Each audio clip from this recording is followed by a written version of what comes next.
نو انس رضی الله تعالی عنہ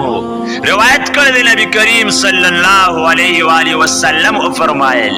سلور علامتونه د بدبختی دي جمود العين د سترګو وچواله د سترګو نه اوښکې نه بهېدل د الله په عشق کې د الله په محبت کې یا د الله د یرې نه.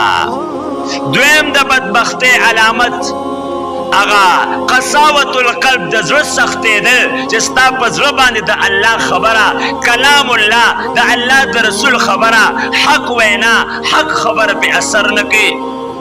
او دریم د بدبختۍ علامت د الله رسول فرمایل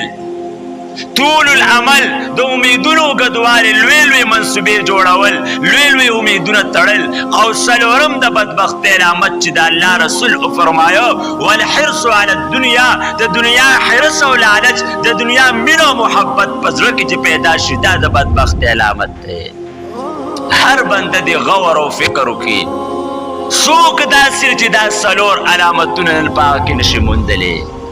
څوک دې داسې چې د هغه سترګې وچې دي څوک دې داسې چې د هغه زړه سخت دی څوک دې داسې چې د هغه امیدونه اوږدې دي څوک دې داسې چې د هغه په زړه کې د دنیا محبت او حرص دنده پروت دی.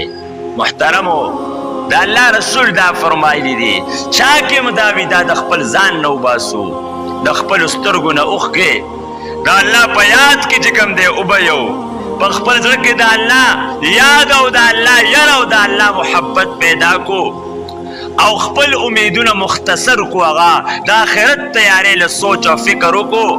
او له دنیا د حرص او لالچ نه د دنیا د مینې او د محبت نه ځان وساتو په زړه کې د آخرت غم پیدا کو دا د کامیابۍ علامتونه دي هغه.